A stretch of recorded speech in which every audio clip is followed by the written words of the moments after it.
That's what people don't understand. I chose to. You understand? They want to make up the stories they want to make up. And that's what you get this internet. You got a lot of people making up stuff. But then when the stuff come true, they look stupid. They don't say nothing. They quiet as a church mouse. Real life. If that shit ain't real life, it ain't real life. Just ain't real life. Street Starz. You know what time it is. Hey, this is Gene Deal. If you want to know what the streets are like, you got to follow the Real Life Street Stars because they're going to put you right in the streets. This is Gene Deal. Follow them up. See them on Instagram, Facebook, and all other platforms. Do your thing. Everybody start clapping right now. We got Gene Deal in the building. What's going on, brother? How y'all doing, man? I'm glad y'all having me. I appreciate y'all bringing me to y'all beautiful city. Man, you looking real, that couch look real small on you, brother. I'm like, 6'7", 327 pounds. Massive. Yeah. Man, you know, you have a legendary story, man. You've been through a lot. You've seen a lot. And we want to get all the way into it, man. First off, though, you from that STL. St. Louis, Missouri, born and raised. Man, depending on what part of it you talking about, you in the trenches. North Side, North St. Louis, and then I moved to a subdivision called Wellston. That's the place Nelly said when he got a problem, he go get his Wellston niggas. That's where I'm from, Wellston. So give us a little childhood memory about growing up in Wellston, you know, for anybody who ain't never been to that side. Well, you know, I got 2 books out, bro. One book is called Gene Deal, My World of Bodyguard and a Hip Hop Star. And the second one is Gene Deal, Life After Death, When Bodyguard and a Hip Hop Star. The first book tells about my childhood. Growing up in Wellston, I met my mother at the age of 12 years old, where I moved out from St. Louis, from the north side, to the Wellston, Missouri, where my mother was at. Wellston is it's the ghetto among ghettos. There's only 6,000 people. People ain't stop at the stop sign when you went to Wellston. So if you know what that's talking about, if you came out of Wellston, you had to educate yourself because the school district, if you came out of high school, you probably had a 6th or 7th grade education. So let me ask you, for those that, you know, some people know your story and they see you on this couch, so they know what we're about to get into. As a curiosity, for those who don't know, your profession was a bodyguard. Not at all. Okay, go ahead, please. My profession was, I was professionally a New York State parole officer, where I worked for 27 years. Okay. You understand? My second profession was an investigator for Elite Investigation, where I ran the investigations of housing projects in the city, Lambert Housing, Taino Towers, Eastchester Manor, some of the roughest housing projects in the city in the Bronx. My third profession, which wasn't like what you might say a bodyguard, I started what you call, with some other guys, ASAP Ferg Father, Mike Cock, myself, we started what we call the Same Gang. The Same Gang was a group of guys who, at the time, Harlem was coming up. Instead of them having cliques and, they call cliques and crews, instead of them having gangs and stuff like that, we were people that partied together, you know what I'm saying, had a lot of fun, gave picnics, and that's where you got your guy Sean Combs came in when we brought him into the Same Gang. So I was like what y'all call now an OG because I started it, you understand? So then Puff had some problems at the place called The Building and the Red Zone. Red Zone and The Building was parties that he was doing. The Building was the unsigned hype. If you ever seen Juice and the guy was doing the turntables and stuff like that, I think it was Omar Epps or something like that. Yeah, I think it was Omar. Right, that was The Building. That's where they was giving the parties there where you had leaders of the new school, Queen Latifah, different groups come there showing their talent, Naughty by Natures and all like that. They would show their talent there. So Puff was having problems there, and D. Ferg, one of the leaders of the Same Gang, which is ASAP Ferg Father, said, yo, Gene, Puff need some help, man. He need to get that money home at night and everything like that, to Kirk Burrows and stuff like that. So why don't you go help him out? I said, I ain't got no problem with that. So I put him up under my wing, so I started helping him out, by, making sure when the end of the party and stuff like that, get in the car, bring him uptown. So to answer your question, sorry about that, my profession first was, like I said, parole officer, then investigator, which it was with the housing projects and stuff like that. Then that bodyguard thing was just me looking after, people that was in our crew and clique. So is it safe to say that you were familiar with like the music industry of some sorts before Puff came into picture? Well, I think that I got involved with the music industry because a guy named Tim Dog. If you know, Tim Dog is not the one who had the that F. Compton thing. Tim Dog was one of the A&Rs for Uptown Records. He went on to be a president of Island Records, the president, I think he was the president of A&R over Arista Records. They was having problems at parties, because dudes in New York didn't think they could wait online. So I became that dude that got a clique together, got a crew together, and we started doing security at the front doors at all the Uptown Record parties, all the parties that Tim Dog, Butt Naked, and different people was giving. You understand? And whereas that people didn't try to bum rush the door no more. People didn't try to, run up in the parties and, you understand? So I came famous with that. So you more like a problem solver or a problem deflector, I guess, if problems come to the door. Well, it wasn't just me, it was my team. Yeah, the whole team is... The team was like, I hired 4 officers and I hired about 8 dudes that was from the streets, you understand? And one cop and had dogs. When you're putting together a team, what are you looking for inside of a man to like know if he's built for this? Well, if you hang with us, you built for it, point blank. We didn't look for guys outside our crew. So when you were at these parties and making sure things were going certain situations, were there any younger cats that we might recognize today that would ever try to like act like they were better than or try to force their way or push their way past y'all? That came in the later days, man. That came when dudes would have like 20 or 30 guys with them because they were scared. You understand? But you got to realize when you have certain people that was out there with me, you had Slick, Tima. These guys are known in the street. Yeah. They the godfather of some of the biggest gangsters that you heard of. Alpo, Lou Sims. You understand? They respected them. Yeah. So now when I got them working and they part of the team and they running the security like that, ain't nobody gonna try nothing, bro. So, man, let's get right to it then. To be what you were doing in your team, y'all had to have seen some evil shit, like some pretty fucked up shit coming from niggas with money, I'm assuming. Well, you see that from niggas who don't have money also. Right. You know what I'm saying? So you see a lot of shit. It is what it is. So, Gina, I have to ask you then, because sometimes when you see like, let's say a Puff, you might have a manager who might be an enabler, like to help him get to her, like an R. Kelly, whoever. And you have their bodyguards or security unit who might allow some things to take place. Might see it and just, hey, we're going to just allow it because, hey, it's the essence. What was your mentality when it comes to the enablers or the people that allow or just what, how did you approach a situation that you're like, I don't know about that?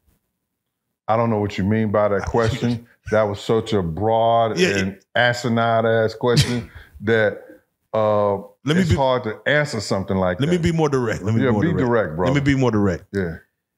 Were you an enabler or did you allow or see stuff that you're like, man, I ain't gonna jump in that?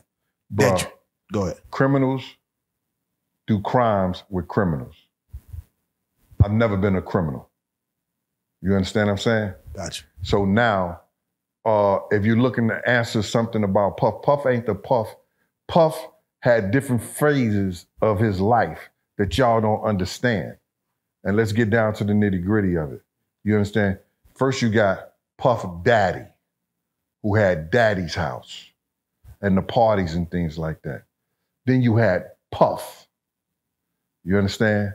Then you had Diddy.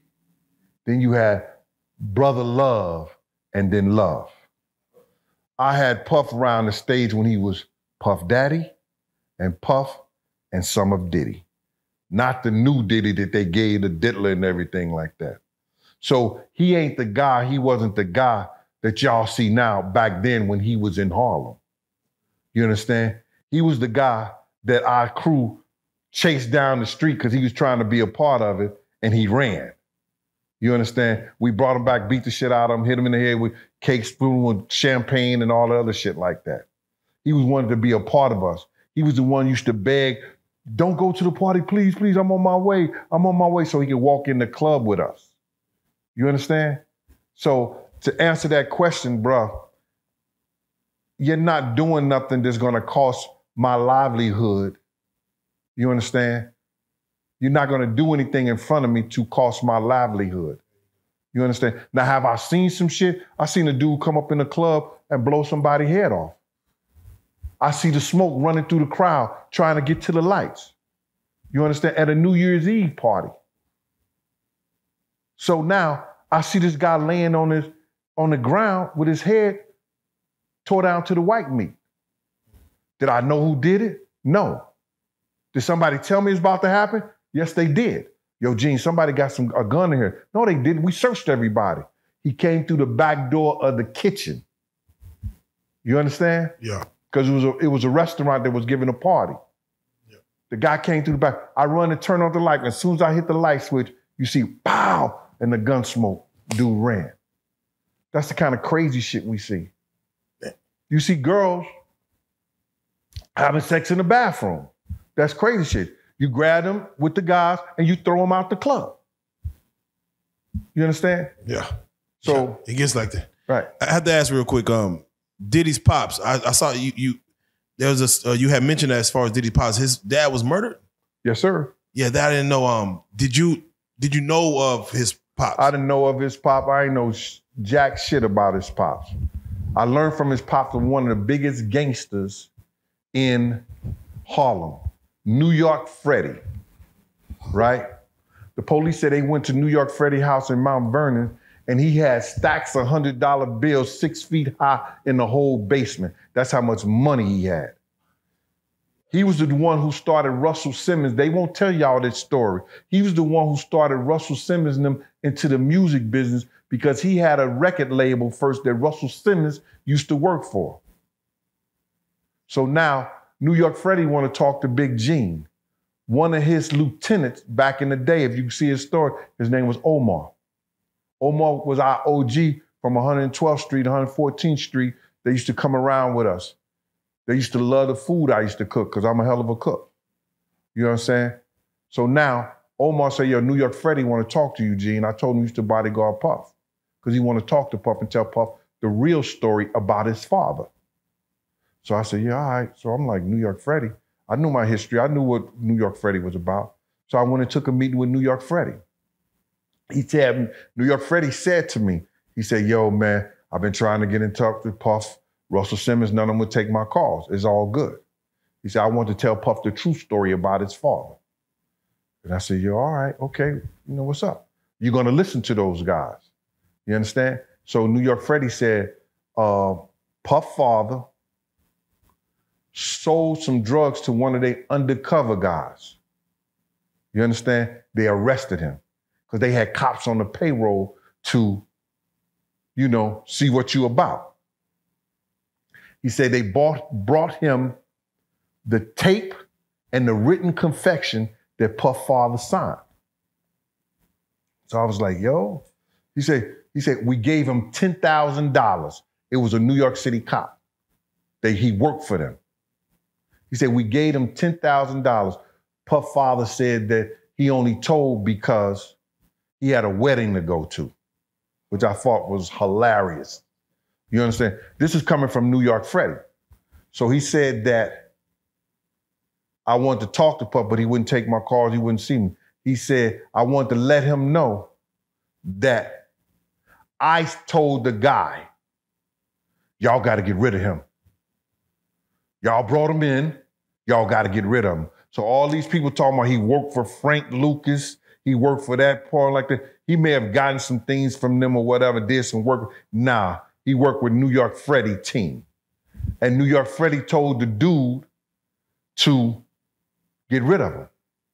Now, if Puff father was all that big of a gangster and he was all that and everything like that, why is he driving a cab? None of the gangsters in Harlem drove cabs. They drove Cadillacs, Rolls Royce, Mercedes, etc. You understand what I'm saying? So now, Puff father get murked by the dude that brought him in. And New York Freddie said to me, he said, I want to let him know the dude that was crying at the hardest at the funeral, carrying the casket, was the one who killed him. Yeah.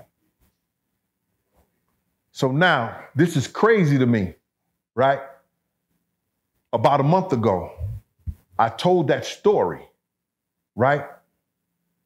A young lady, a woman, who was dating Puff father, hit me on, what y'all DM me on the DM. the Instagram.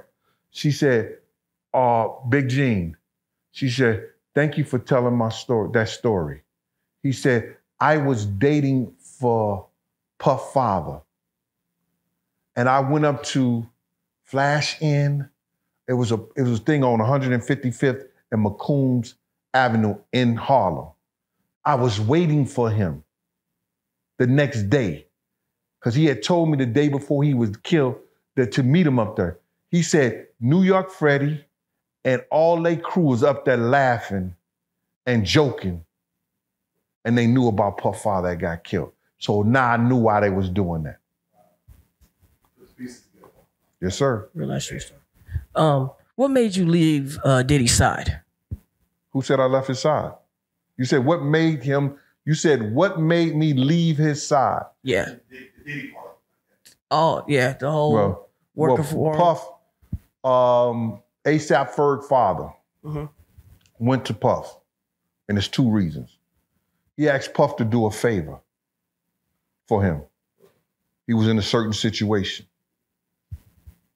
And I took him up there.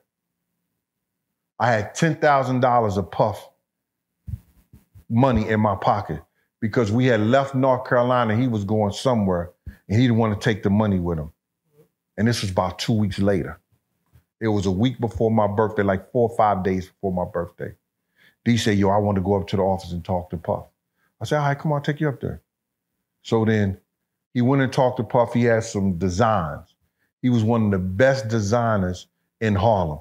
He had a clothing company on 145th Street. And, Oh, wow. Yeah, that's ASAP Ferg father. Yeah, so now, I know they was real heavy into the yeah, he the one designed the Bad Boy logo. Yeah, and he designed the old Uptown Record logo too. You know what I'm saying? So this guy was incredible. The people used to come and steal his designs and mass produce it. He was the one who put all the things. You remember you ever see the patches? The patches and stuff on the jacket, on the arms and stuff. He designed that. He was the one who started the painting of the sneakers. Made a documentary about it, right? Nah, somebody stole his shit and did all like that. He was the one who started. He was the one who was putting Gucci, Louis Vuitton on the cartoon characters and selling the shirts. That was ASAP Ferg father. So now I take him up to Puff. He got all these designs. He say, Puff, I need this money, man. You know what I'm saying? I ain't gonna tell you the situation, but I'm gonna let you know it was some street shit.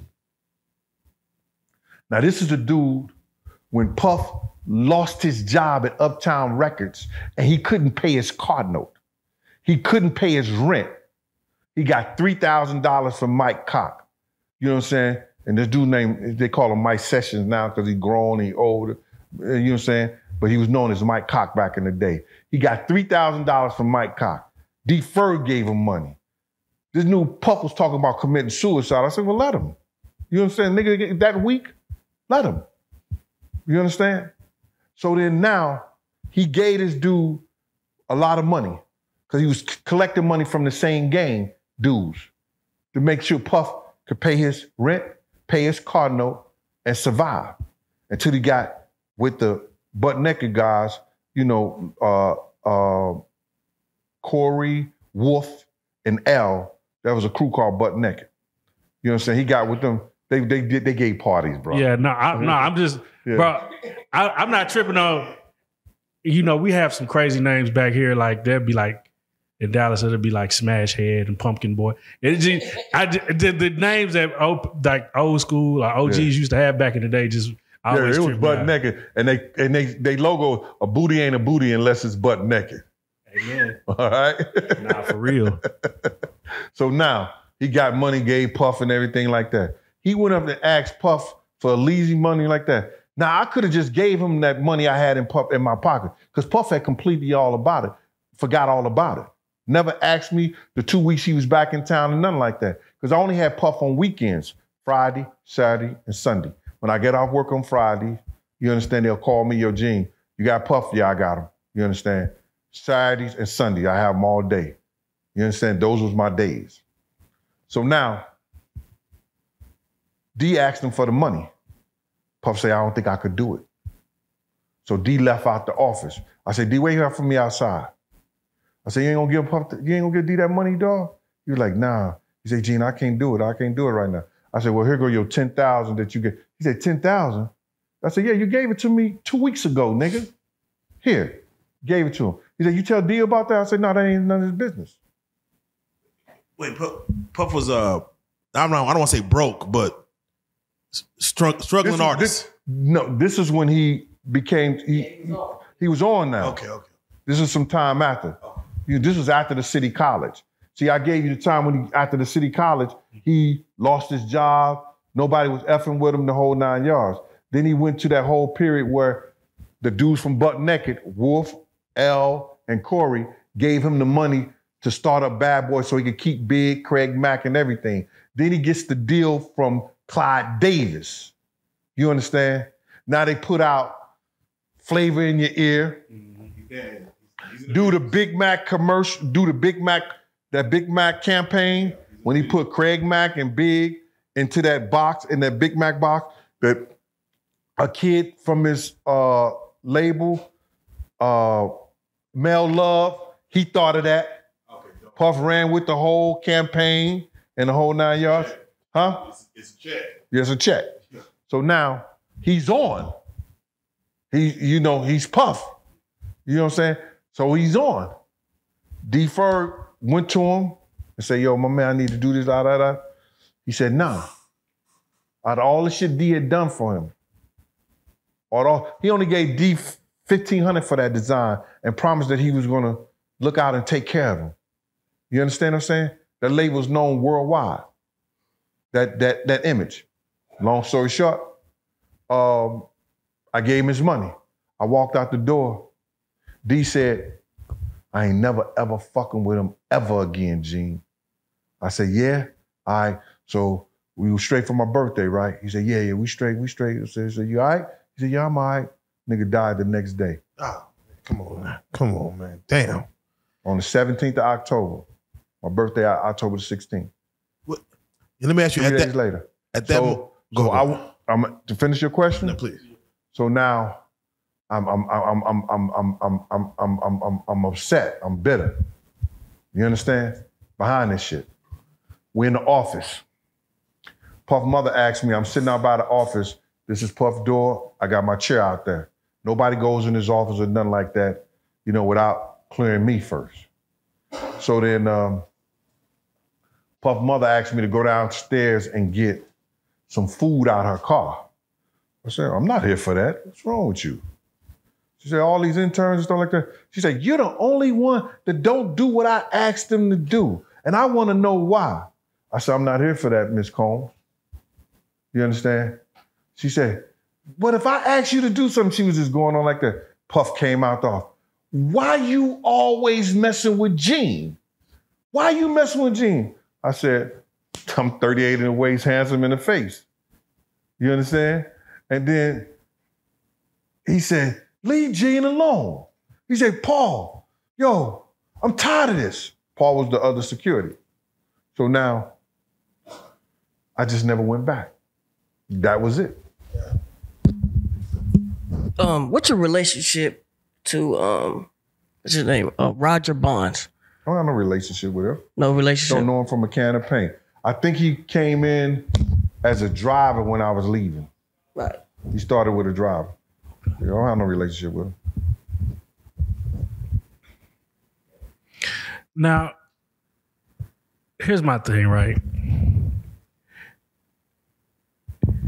You from St. Louis, you're in Harlem. How did you adapt to like that change? Like, how did you like just become what you are from being from such a different place? Well, first of all, I was coming to New York since '82. Yeah. Because I was dating a New Yorker in college. You understand? Yeah, okay. So, you know, she helped me adapt to Harlem real well. Shout out to Evita. So now, me going back and forth, coming all, you know, because I really, my family life was not like that, brother. Right. I met my mother at 12. You understand what I'm saying? So when I went to school, school was my life. You understand? So I used to come to New York. Whenever she came to New York, I used to come to New York with her. So we used to go down to, people know, the $2 movies on 42nd Street. You know, she showed me the ropes, how to get on the train. So in '86, when I graduated from college, I wasn't going back to now. I was going overseas actually to play basketball, but I tore my knee up, my meniscus. And back in that day, you tear that up, the doctor was telling you, yo, if you keep playing ball, you ain't gonna be able to walk when you get 50. You're gonna walk with a cane. So I gave up ball and got me a job. You understand? So It was easy to adapt because I met D. Ferg, I met Slick. Slick was one of the bosses, you know, in Harlem. So I met them. He took me as his godbrother because I could play basketball. You understand? And I played on his team and got to know a lot of people. Man, you know, you always hear about the different Harlem cats, like street cats, and just like how flamboyant or flashy or how cocky they were. You didn't, before you met the D. Fergs and the Slicks, did you ever have any issue like fitting in or finding your place? Bruh, I started on the basketball court. And at the time, I was a hell of a ball player. And when you a hell of a ball player, people adapt to you. They like you automatically. Right. You understand? And then I met Slick the first week I was there. You know, when I graduated on the basketball court. He took me over to play against Alpo's team. He beat Alpo for $10,000 that time. I asked him, I was like, yo, the dude, he said, yo, what you want? What you need, big man? You know what I said?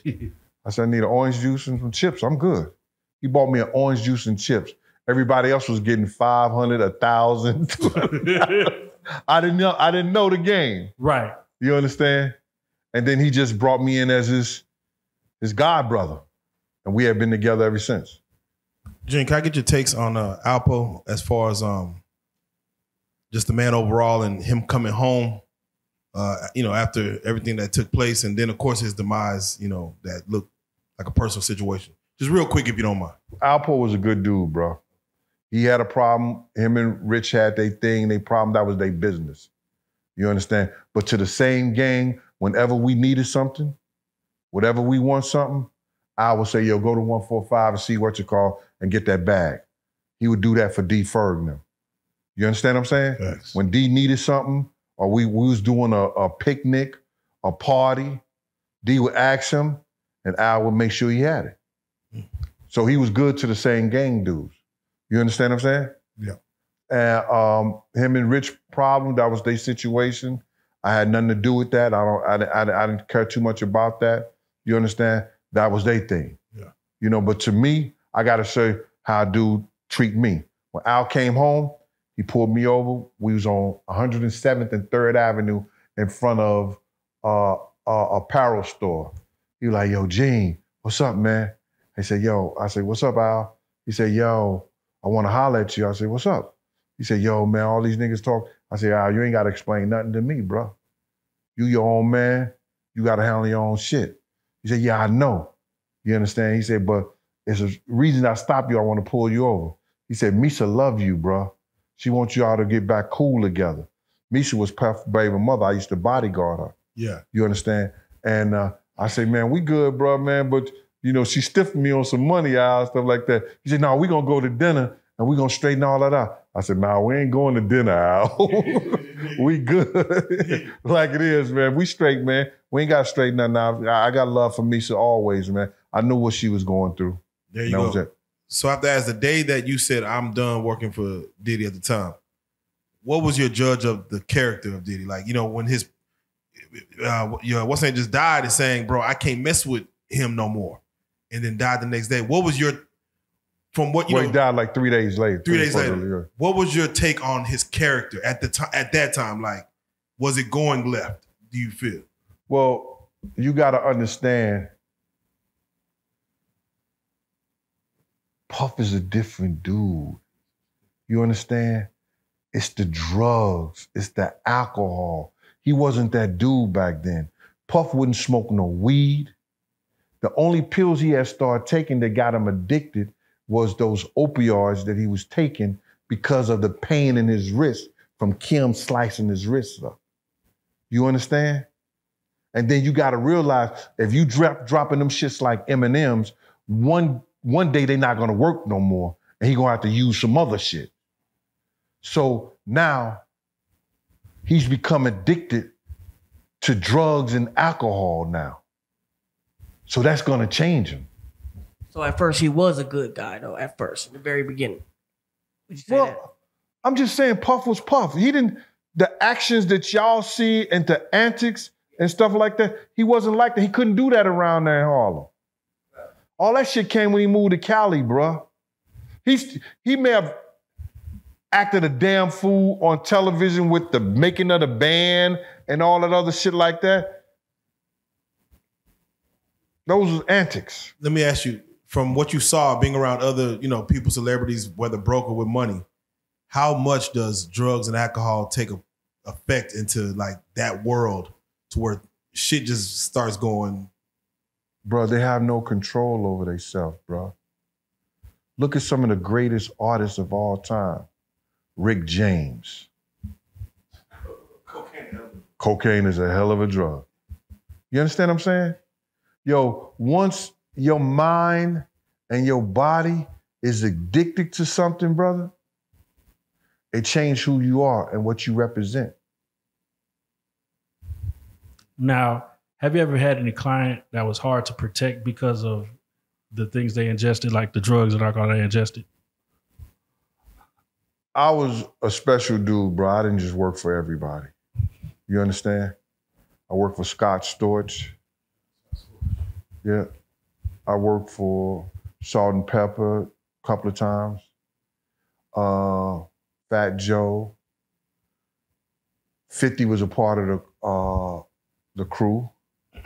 So I was with him shortly. When people came in like Nate Dogg, Exhibit, Mac 10, and I'll get a phone call, yo, they're gonna be in New York, Gina, I need you to look out for them. I never had anybody that would disrespect what I told them and what I stood for until the night Big died, and that was Puff. And Gina, I want you to stay right there. You were present when Big died, and I seen you went back and forth with Mace about, you know, what he had going on and what you did. What I want you to do is, if you can, for those, especially young kids who don't even know that era, what was the atmosphere like when being in LA, moving around after, the situation with Pac and just being on the West Coast, going back to Cali. Can you explain the atmosphere of just what you felt in the air of just what that day was or what that weekend was? Not to disrespect the women that's in here, I was young, dumb, and full of cum. I didn't give a fuck. You understand? And I was smart enough to know that I better vest the fuck up and know if something go down, I may have to handle something, I may not come back home. I was just that dumb. Because I didn't have to be there. I chose to be there. But then again, I was told something that didn't happen. We're not going nowhere. We're not going to no parties. We're going to do the Soul Train and we're going to do studio. So to get off a private jet or a regular plane and go straight to the hotel and just go straight to the studio and go straight to Soul Train, I thought that would be cool to make the money. You understand what I'm saying? Good plan. But that wasn't even the situation. Me and Puff went to a lot of parties and a lot of places that Big them never showed up at. The only time I seen Big them was at the studio and Soul Train. You understand? Yeah. So it was dangerous, it was idiotic, and it was crazy for us to risk anybody's life for being in Cali at the time. Around the time when Pac was actually killed, did Puff exhibit any kind of weird behavior or maybe any kind of guilt? I didn't see Puff exhibit any of those feelings. How do you give a fuck about your enemy? Well, one would say if a man is not as tough, he might feel like shit. Somebody might know. Somebody might tell. Tell what? Know what? Mm-hmm. Yeah. That's not a question. We heard of, and I'm gonna throw his name out there because he's arrested right now. Bruh, but check it out. Don't brain wrestle with me, man. If you gotta say something, say what you gotta say. Yeah. Do what you gotta do, man. This is your money, your time, bro. Come on, let's do this. Keefe D was arrested. There was words of $10,000 that was supposed to get in somebody's hands for when Tupac was murdered. $10,000. Let's just say I ain't heard that story. Yeah, I might be off on a number, but amount of number was supposed to get in somebody's hands, but it didn't quite make it there. And this is through the Keefe D Blad series, to where anything that, as far as again, not saying who was what, but because that happened, because Tupac was murdered, that some money was to be exchanged. It didn't happen. Did you ever hear any rumblings of someone didn't get paid? No. Not at all.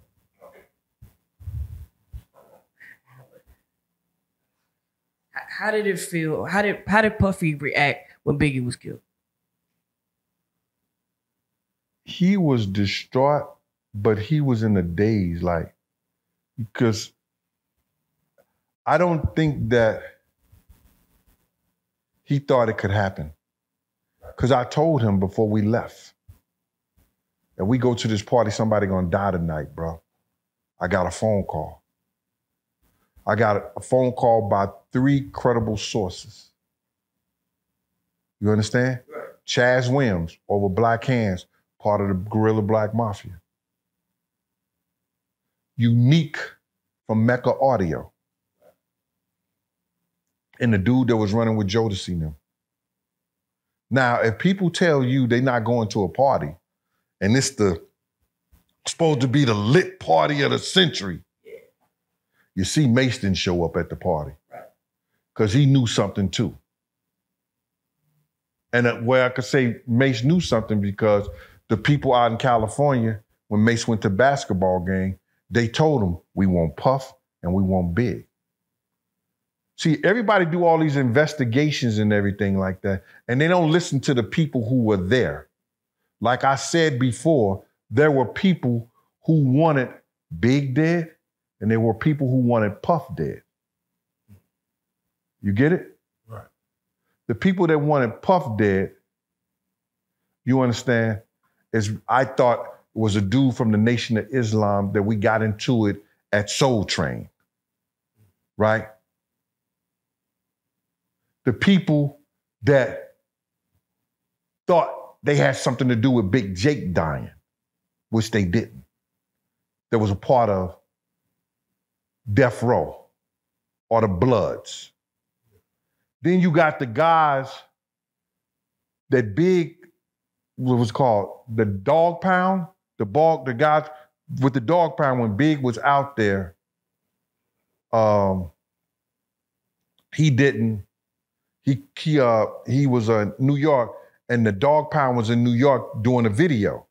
Yeah. Big made a phone call to the radio station. I don't know why they aired that shit today and said, yo, New York, y'all let the Dog Pound be in Red Hook and do a video. So now they want Big head. Yeah. They video shoot got shot up, bruh. Them bullets ain't have no names on it. That's a Snoop Dogg video with right. Dog Pound in New York, New York. Right. So you understand what I'm saying? All those people and the people who love Pac, when Pac came up there, they thought Big and them may have had something to do with that or whatever. So that's 5 different factions of people that may wanted somebody dead in Bad Boy. Yeah. So now you get to this. Puff know what Mace told him. Mace ain't tell Big he had that conversation with Big. But I had a conversation with Big and them about coming around anywhere we go. Don't come to no parties, don't come nowhere. Because it's like that. And just because I don't know the full story, but Mace said he was with Brandy, the singer? Or is this Brandy somebody else? Mace said he was with Brandy, the singer. I was in a hotel room with Mace, with Brandy. With Brandy, yeah. Okay. So if you was hotel room with Brandy, why did you make the statement, Brandy called me trying to get me to go to the party? So was she next door to you? She was next to you, y'all both on y'all cell phones and shit? And she said, yo, Mace, we ought to go to the party. He said, Brandy, I'm not going to the party. If you with her, you got to watch what people say. I'm not saying he wasn't with Brandy at some time, but was he with Brandy after Big got killed or before Big got killed? And this is the biggest party in the industry, the Vibe party, sets the Soul Train after party. Someone says Diddy set up Biggie to get killed. What do you say to that? I actually thought that he put Big in a situation and thought that the individuals who was going to come to do something to Big would have did something or try to do something to Big. I don't believe, I'm trying not to believe that he had anything to do with Big's death. I think that the people who was trying to kill Puff killed Big.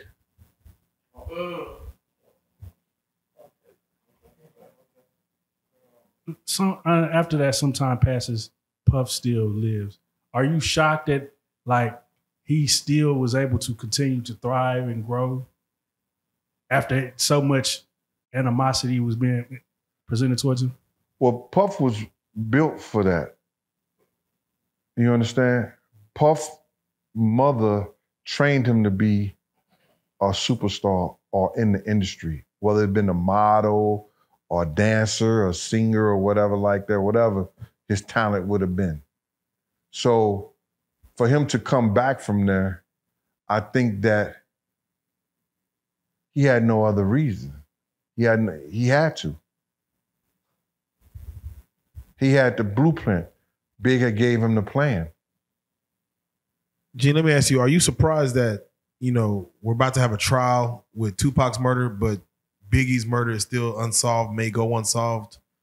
Are you surprised with that? No, I'm not surprised because the LAPD has suppressed all the evidence and they know who killed Big already, brother.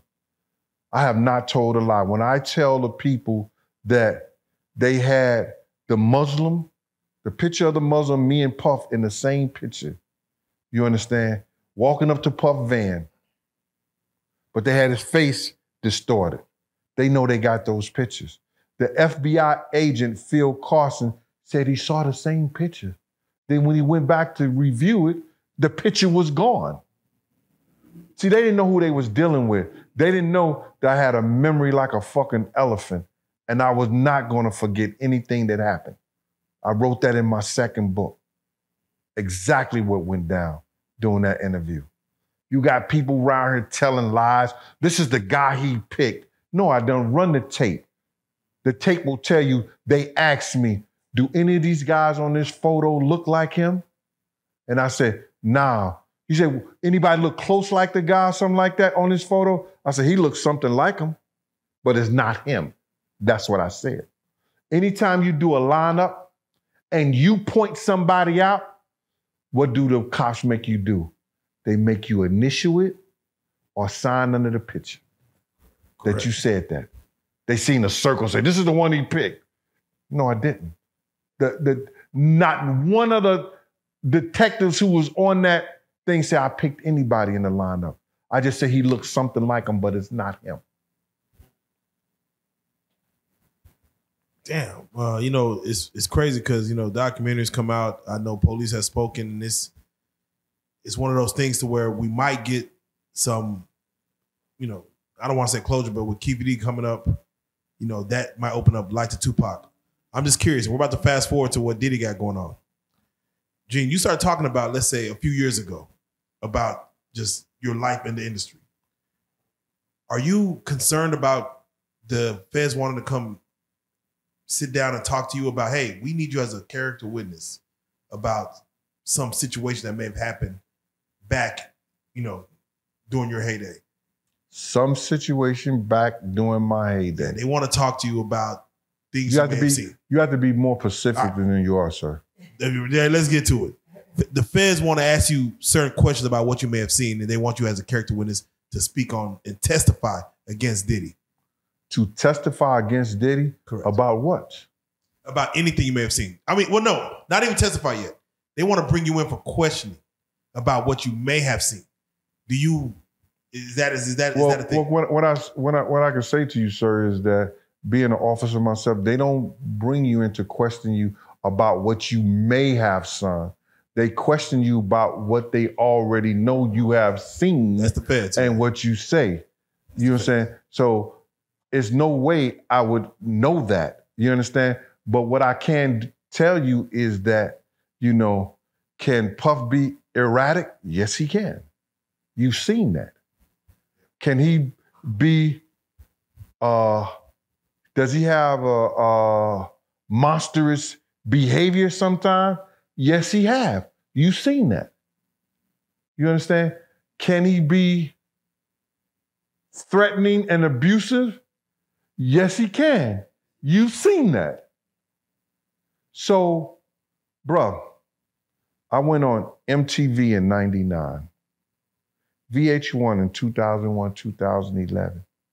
Everything that y'all just now hearing, I've been told it to them. I've been said it. They got tapes and they could go back and say, well, he didn't say that, he didn't. They got 5 hours. Y'all getting an hour. They got 5 hours, brother. Do you understand what I'm saying? Both of those places, VH1 and MTV. I was in the Silhouette because I was working still as an officer and I didn't want to lose my job. When Miss Wallace brought me over, Puff told her, I don't know Gene Deal. I told Miss Wallace everything till she was crying and told me to be quiet. She didn't want to hear no more. About the night her son died. and what was going down and what I told Puff and what I said to Big, the whole 9 yards. How I pulled him out the car, all that. So, bruh, this is nothing new to me. This is just post-traumatic stress that I constantly lived through. And I talk about it to get over it and get me through the night. I'm not a drug abuser. I'm not a drug addict. You understand? I'm not an alcoholic. It's a good thing that I found YouTube, and I found certain things other than sitting on a couch.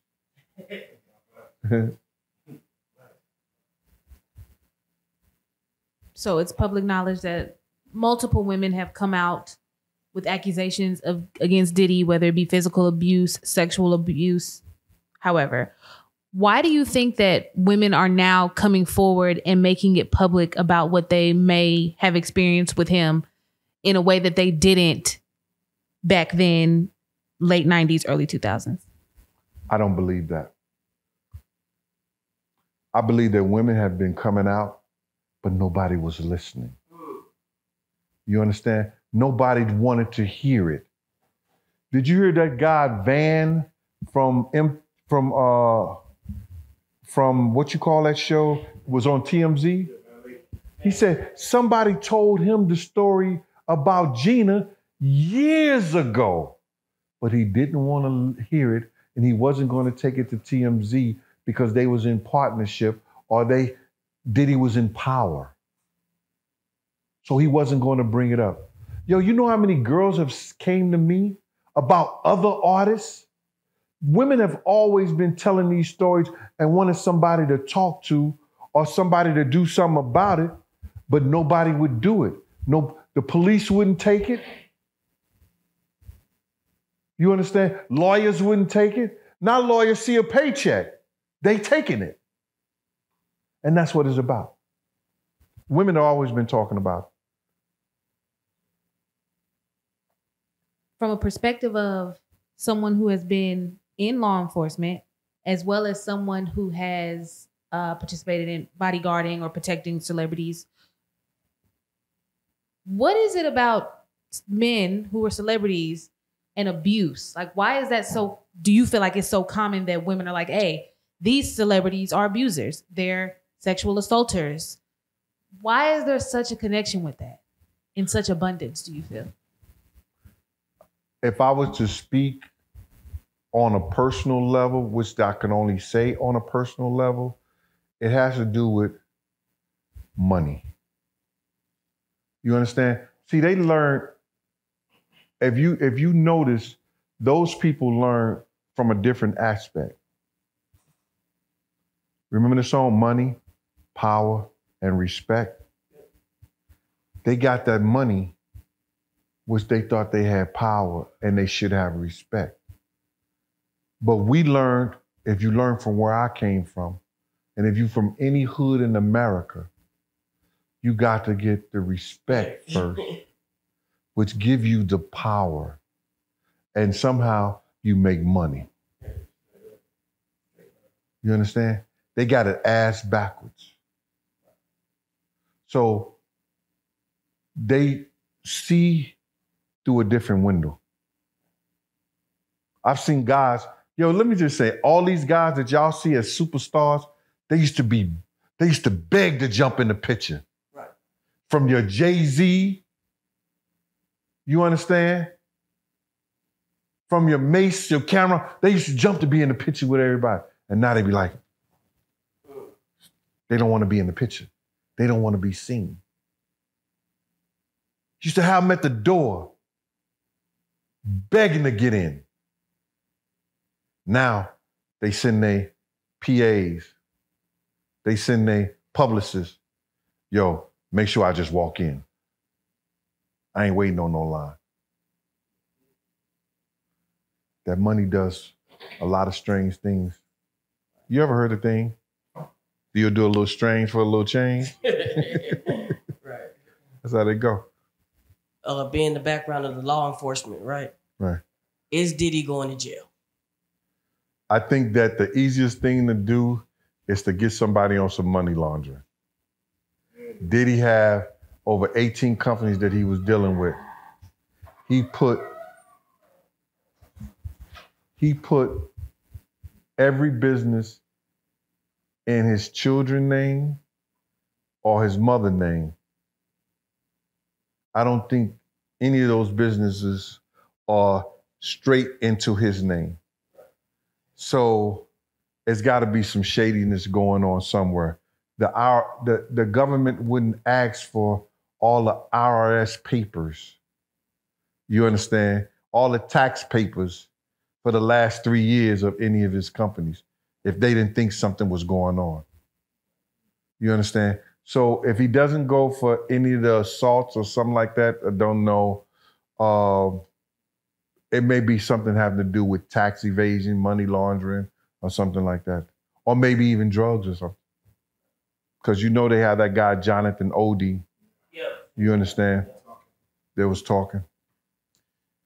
Now, we know that there are men who are abusive to women and treat the opposite sex in a certain manner. But we do know there's a lot of women who look for that quick payday. You got the groupies, you know, they're trying to get the baby, or they're trying to find a way to connect with the artist. Do you think there's a larger percentage of women who are just crying wolf, or do you think more of it is genuine? I didn't look at it in that perspective. I look at it as that whatever they can prove, sure, you understand, is what they're gonna go after. You know, you had a young lady said, this man beat me till I lost my baby, punched me in my head, kicked me in the stomach. And nobody believed her. Gina. Mm-hmm. She got on Tasha K saying the whole story and nobody believed her.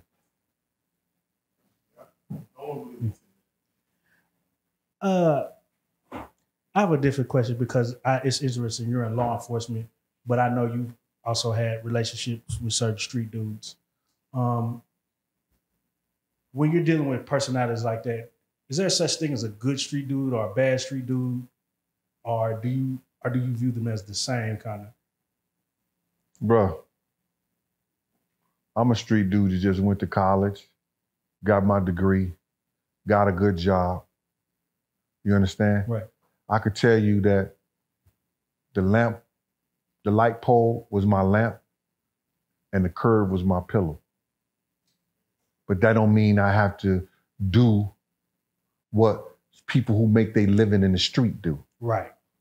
And you have individuals that'll sit here and have a conversation with you and have fun and joy, and then they'll leave somebody's head on the stoop. You got dudes that'll make that money and hustle hard like he was a 9 to 5, working 12 hours a day, and blow that 50,000 on a chain, a ring, a car, or throwing it up at the strippers. Your character has more to do with how you was raised, who you respect. You understand? Yeah. So to say street dudes, I met doctors that were street dudes. I met lawyers that were street dudes. Now, you're a pretty big guy. You probably could have had your way in the streets. Probably could have made a lot of street money. What made you decide law enforcement, and what made you go that route? Well, I was an investigator for child abuse. Right. I worked in the schools before I first came out. I worked with the youth, and I'd rather have a slow nickel than a fast dollar any day. Amen. I'm glad. Ain't nothing wrong with a slow nickel, brother. A slow nickel build communities. A slow nickel keep you home with your girl. A slow nickel, you understand, gives you situations like you have right now. No, it's man. You said something right there. I need to write that down.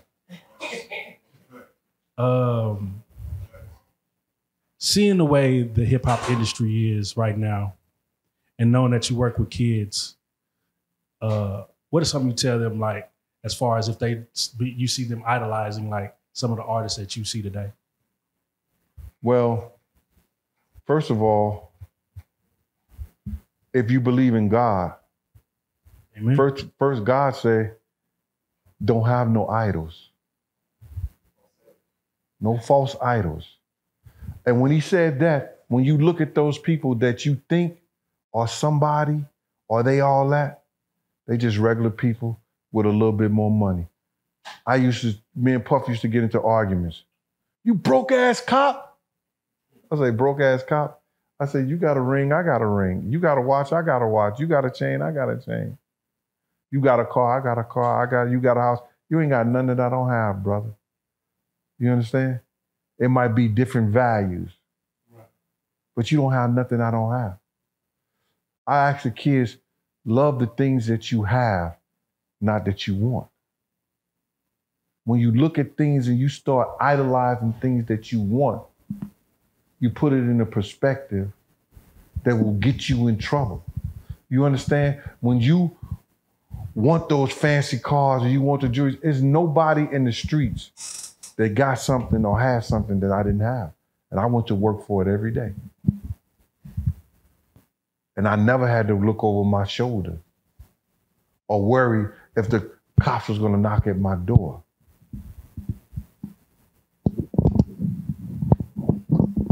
Last thing I have to ask, knowing, of course, what took place with, with Kim Porter, what she went through.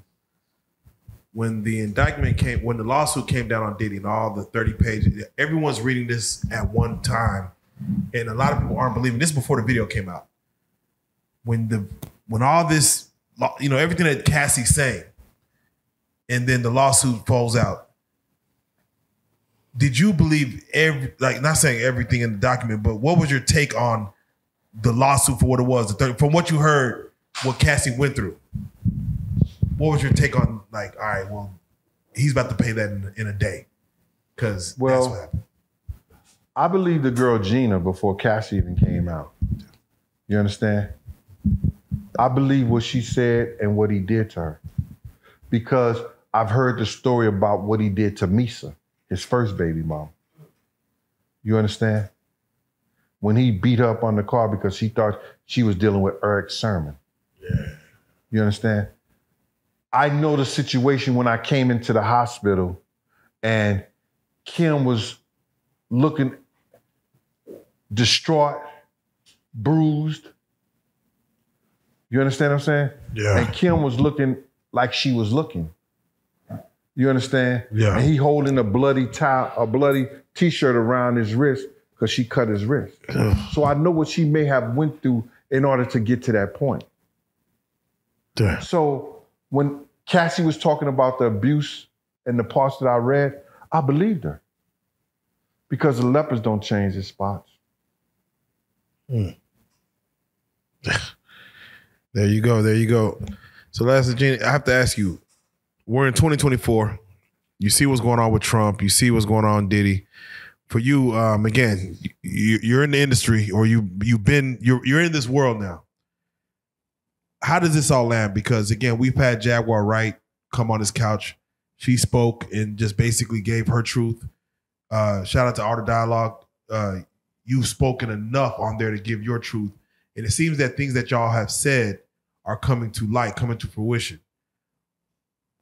How far does this go? As far as we just seen the Dream lawsuit come down. It's like Cuba Gooding Jr. We see all these actors that we praise, like you said, false idols, that are now, the wool is being pulled over our eyes, and we're showing if they are monstrous, we're seeing that. How far does this go that you feel going into the rest of this year, going into next year? Like what's gonna roll down from what Gene Deal feels?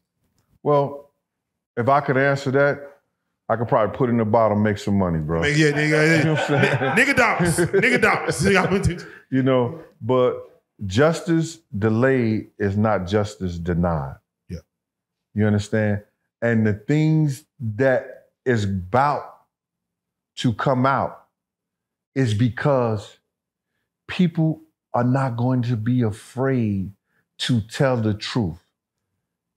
they know that there's ears out there listening now about what's been going down. This has been happening for years, brother. Right. You understand? When I told people that I seen Trump, Diddy, Al Sharpton, and Wendy Williams in the same room having a conversation together before he came president, and now all of them trying to say Trump was racist and all this and stuff like that. He wasn't acting racist. He wasn't acting all like that when y'all was chilling, drinking champagne and talking all this other stuff like that. But all of a sudden now he's racist and all that. I'm right there in the meeting with them. You understand what I'm saying? Yeah. So, bruh, if people continue to come out, tell their truth, tell their tragedies, their things that happened to them, it's going to be crazy. It's not only the entertainers, it's the athletes, it's the people in the movies. It's, bro, Hollywood is really Hollyweird. That's real. That's real. And Gene, for those that do want to read your books, because what we want to do, of course, when we do this again, we definitely want to be read up on the books. Right. Tell them the names of the books, where they could get them, the stories that those are telling as well. Well, you can get both of my books off of Amazon. It's My World of Bodyguard and a Hip Hop Star by Gene Deal. That's Genedeal. And the other one is Life After Death When Bodyguard and a Hip Hop Star. I got a tribute in there to the BGs. I got a tribute in there to the Notorious Big. If you go read the comments of what people say, I didn't know I outdid myself from the first book, but they said the second book is better than the first book. The first book going to have you in tears, and the second book, you're going to be in tears first, but then it's an upbeat, it's what the industry, what I seen. You know, conversation with Big L, Pun. You got stories about Fat Joe. You got some stuff about BMF. You got 50 Cent, the whole beef about 50 Cent and Ja Rule and the whole 9 yards. You understand? It's stuff that y'all should have been asking about now. Yeah, right. That's why we said this ain't, we're going to do more. We're going to do more. We're going to get to the book. So with that being said, is there any other books that you're writing? I'm doing the last of that. It's going to be a trilogy. It's called Gene Deal, The Bodyguard. And then I'm going to have the story about BMF, go in depth, and how they changed a whole lot in Puff life. I'm going to talk about Scott Storch, you know, my travels with him, just briefly. Fat Joe, just a lot of other people in the industry, K. Slay, Chaz Williams, just stuff that I personally experienced. All my things are personal experience. There you go. Yeah.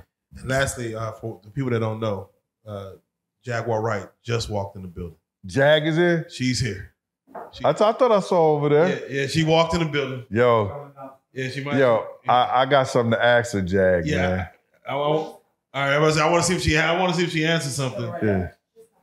But as she's coming down these stairs, are you like you said, somebody hopped in your DM, whatever we use that. What is your social medias? It's Big Gene _52. And you could also put PayPal $50. I'll send you a signed copy of both of the books, or one of the books is $50 each. Big Gene 52, and I'll send you a signed copy. Oh yeah, we gonna send that first 50 right now, cause we definitely want that. But hold on, wait. We have the Jaguar Wright in the building. We gonna walk in. Jag, if you don't mind, I gotta get up for this. Yeah, let me say, let's get up for this. There you go, my God, for the first time. No. I seen Jag. Just for the first time in a long time. I seen Jag in Philly with Music Soul Child. Music Soul Child did this. He came up to Puff and he was like, yo, Puff, I know I can make it. I can go to the next level. We was in the group. Yo, I know I could go to the next level, Puff. How do I go to the next level, Puff? He was you can so tell me. You can tell me. excited. He was excited with seeing He Puff. was so excited. And Puff said, take that goddamn Turban off. That turban off your head. Yo, So much that's for the that first moment. time I lost my composure as I'm doing security like this. I died. Because the kid was so excited, he just wanted some stuff from, Puff. Yo, that shit. He was a dream killer. Right there. He knew how to do that. He would let you get real excited. He'd be like, yeah. Yeah, hold on a second. And just walk off. Oh, Jack, which side you sit on, my man? You were there, so I'm going to sit here. And Gene, right before she walked in, you said you have one question. I said, well, again, welcome both y'all to the blue couch. This is epic. I met both y'all on the blue couch. I'm so glad you came. Yeah, thank you. We got cooking to do. Oh, I cooked last night. You did? And called. I told them to tell you to cook. Yo, that guy right there. I said, have Jack call me. I did. And We didn't finish until 3 a.m. I cooked mac and cheese, cornbread, fried cabbage, salmon and catfish. And I See? and at his mansion. And I called you and I called him to tell you to call We me were for here. that. Yeah, we were till like 3, 4. Yeah, we were. We had enough. I cooked enough food, man. We could have brought food over. See, Don't that's on y'all. Yeah. Don't make us feel bad. That's okay because we're going to cook Y'all still together have some in now? Vegas. Yeah, where's the Do leftovers? you have, Yeah. you have any now? He gave it to like 7 different people that came over. Oh, okay. I mean, we can cook. Yo. I still got more food. We can cook it. Okay. Yeah. All right. Somebody. Y'all still filming? I think we're still rolling. Yeah, y'all still rolling? Yeah, we're still rolling. No, that's still recording. We're good. Yeah, this is. Yo, I forgot my water. I was in such a rush to get before I go, downstairs. man, Go. I'm not gonna be on this couch with Jag. Not. Hold on, bro. I'm not gonna be on this couch with Jag, man, unless Jag sing my favorite song. It's a Philly classic. And when I was in high school, bro, and the preacher's daughter sung this and made me sing it back to her. You understand? And that's the first time, and she gave me a kiss. That's the first time I fell in love. And Jag gotta sing, I hope that we can be together soon for me. She gotta sing that for me. You know what I'm saying? Let me get a little water. You know, I tell you, every time something great is about to happen, everything goes to shit everywhere else. And I had to, it's been crazy. We got bags thrown at us at the, at the airport. Bags? Yeah. There's some crazy guy named Bon Me H with a reflector jacket on that works for American Airlines. Out of DFW, decided he was going to just take my manager and dump him in the fairway and then just throw his bag on him and say, holla. Bon Me H. Bon Me H. I tell you, American, y'all. Hey, pandemic did great things for company morale. Oh my God. And I'm flying out on America tomorrow. Listen to me. You tell them keep that Bon Me away from you. Yeah. No Bon Me H. Oh, And before Jack's was saying, quick, Gene, that was the request you wanted. There's no other question? That's it, bro. Because all right, that's all I need to know. Listen, I wasn't going to, listen to me. I wasn't going to leave. When they say Jag was going to be here, that's my dream. And if she could sing that for me, man, and take me back to that, I'm in heaven. Okay, Jag. All right, so let's see. I was practicing today. And then I ran. You was practicing? Yeah, I practice every day. Oh, you practice your singing? Yeah, every day. All and right. while I was practicing, I was like, let me get my voice warmed up. And I end up partying with some pretty girls in a pool. Ooh. And they all are fans of yours. Matter of fact, I spoke to you this morning with a gentleman who was crying on the phone. He was like, I listen to Jag and I listen to you and Jay every day. And he was like, y'all like my kin. And I'm like, I had to call Gene. Because for us, we get a lot of flack for just telling the truth. And the truth is the only thing I would say that we're doing is just being accountable for what we saw and being accountable for the hell it started. You know, what a lot of people don't realize is right now in this moment, everybody's looking at, oh, well, if Diddy's is bad, what about this person? What about that person? And people love tying people's names into things without really thinking about it. And Luther Campbell has some interesting things to say about former bad boy security. So I want to say it right now with this man present. If he was not there, I can only imagine how much worse things would have been and could have gotten. Right. This is the man. And like I told these guys now, people who commit crimes with criminals. Yeah, they do. I ain't never been no criminal. No. And I'm never gonna let anybody get harmed. I'm always intersected. I'm 10 steps in front of you before it happens. But that's the other thing. No, sing my song. I'm gonna sing it, but I want to say this, and then I'm gonna sing it. In positions that we've been in, and the people that we've been around, you had it made. So did I. There was a disagreement in the way things were going. You went your own way. Right. I went my own way. If it was really, if we were terrible people, you don't walk away. You stay. It was made. You were the man of all, period. Imagine, you know, as he went on into his billionaire status, all the things. I could have just kept my mouth closed. Period. I didn't have to tell Miss Wallace nothing. Nothing. I didn't have to say nothing to nobody. That's what people don't understand. I chose to. You understand? They want to make up the stories they want to make up.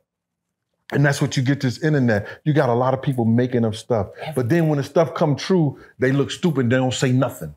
They quiet as a church mouse. All the things that Jagden said, you understand? And the only thing I disagree with Jag about this was Chris. That's the only thing I disagree with it. Can we speak on that right quick? Because I knew Lou Tucker. And if you put Lou Tucker and you go in the photos and you put Christopher Williams side by side each other, they look like brothers. They could have been brothers. They could have been brothers. I'm not saying Lou Tucker did anything. I'm going to say that much. But I know Christopher Williams, and I know Christopher Williams is something else. But Christopher Williams is a gangster. But this is the thing, though.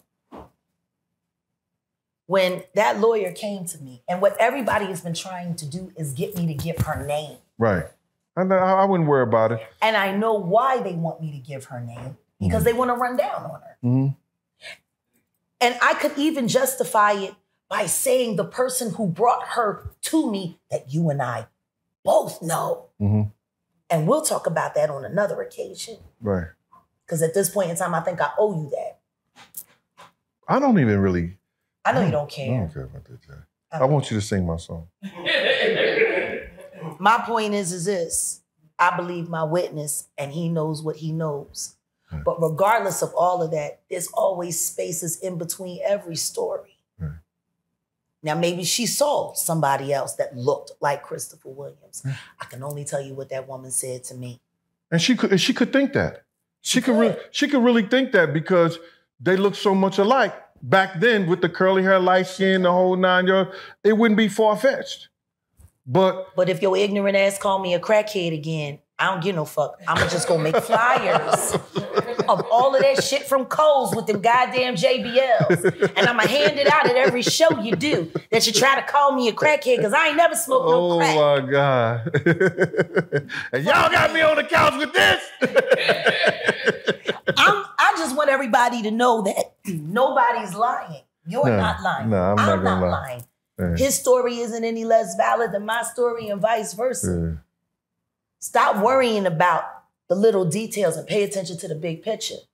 Always. Big picture is, at the end of the day, regardless of that story, there are other stories about Puff using sexuality to enslave other men to get them to do what he wanted them to do for his purpose. Now, maybe it wasn't Christopher Williams, but I can think of about 5 other dudes that I could say right off the top of my head right now that I know that to be true. Okay. I'm Anyway. reloaded. You gotta see that. When I'm away from you, boy, all I seem to do is cry. But then when I see you, boy, my, how the time does fly. I don't know if you need and love me too. Ooh, the way I love and needed you. But I hope that we can be together soon. I hope that we can be together soon. Y'all don't know nothing about that. I hope that we can be together soon. Can we make it real soon? Yeah. Can we make it real soon? We got it. Come on, hold up. I think about you, girl. Chills run up and down my spine. Babe, he's singing this for you. He's singing your part. And when I think about you, girl, all my heart is do is cry. All right, now you singing the lead. I'm on the background. Roll around night and day. I'm gonna miss you. All my lonely heart seems to do. I hope that we can be together soon. I hope that we can be together soon. Can you make it real soon? I can't wait. Can you make it real soon? We out of here. Real life street stars. Let's go. Let's go.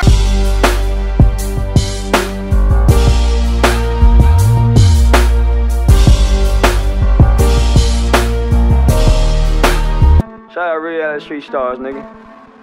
Move it. Hey.